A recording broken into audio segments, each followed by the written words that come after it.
What if I told you that most technical guitar lessons are wrong and the advices they show won't get you anywhere? I think it's high time to debunk the myths and use method that actually works.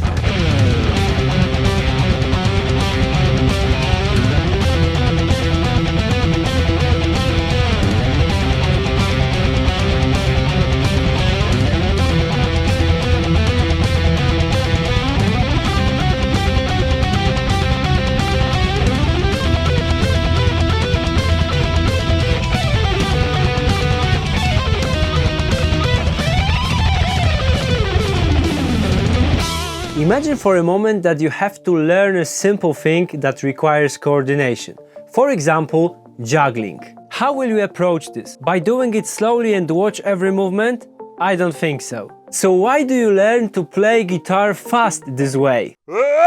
Instead of playing slowly and gradually increasing the tempo, you should start practicing by chunking. What do I mean by that? Let's reach for scientific studies. Motor chunking involves the consolidation of certain movement elements into clusters that allow efficient execution of the multi-element sequence. With repeated rehearsals, the individual elements are consolidated into a sequence of quick motor actions. For example, we use this method subconsciously when we have to learn a key combo in a video game. Now I'll show you how it translates to the guitar.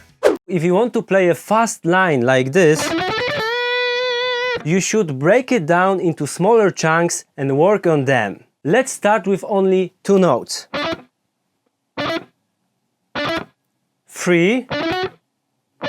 Relax after every repetition. 4.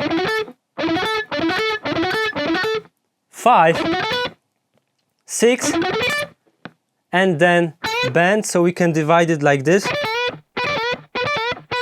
And then glue it together. It's not about perfect accuracy and coordination. This will come with subsequent repetition as our brain will make micro correction every time and clean it up. You can compare it to a situation when you try to juggle and fail 50 times, but on the 51st repetition you will suddenly be able to perform the full sequence of movements. To be efficient, the exercise tempo set on the metronome should exceed your current skill level, but only slightly. Playing in a comfortable setting does not develop you, and playing too fast brings a lot of chaos and lack of control. I guess that now many people will say that it's impossible to do such exercises without foundation of basic guitar technique. Yep, I agree, you shouldn't start your adventure by doing that, but if you know how to hold the pick and what is alternate picking, you can try it because the process will do the magic. Let me show you another example. You can use exactly the same method to unlock your picking. Instead of constantly picking with a metronome, take a short chunk of 5 notes, taka di mi ta, 5 16th notes, and try something like this. Taka di mi ta, taka di mi ta. Relax. Time for a short disclaimer because I forgot about the thing while doing the shot. Your starting tempo can be different than mine, and your goal is to determine in which BPM you lose the track, and this is the place where you start practicing.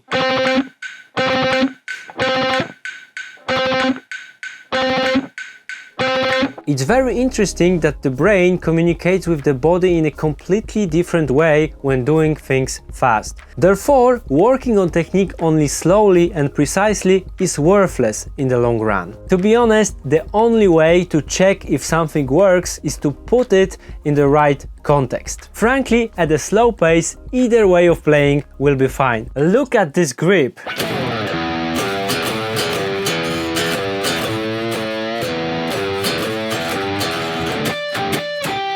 Of course, you can expand the picking exercise by using 9 notes instead of 5.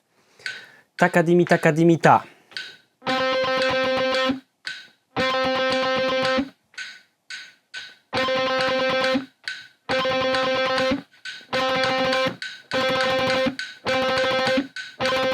When I play such things, I think about the main measures. So first, second, and the third. The rest is done automatically. Another cool concept that came to my mind when I was editing the video is that you can use chunking method to work on your coordination in a really simple way. You probably know this exercise,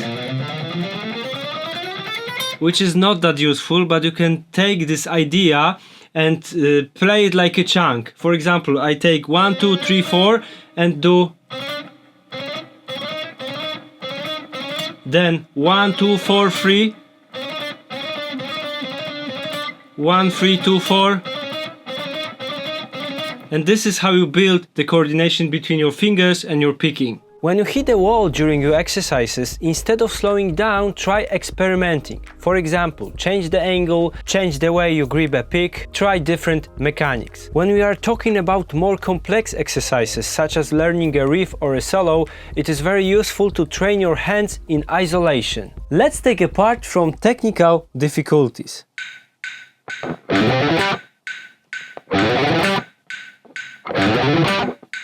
First, our right hand, so we have to down, up, down, up, down.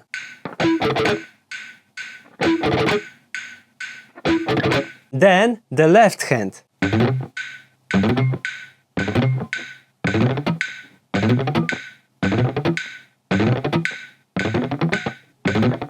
Be patient and remember that you cannot achieve a good technique without practice. If you want more such exercises, just download the free PDF that I prepared for you. You can find it in the video description. What I showed you is only the tip of the iceberg. If you want more, click the subscribe button and check out my 2 other videos: improvisation course from scratch and 27 tips that every self-taught guitarist should know. See you soon and grab your guitar!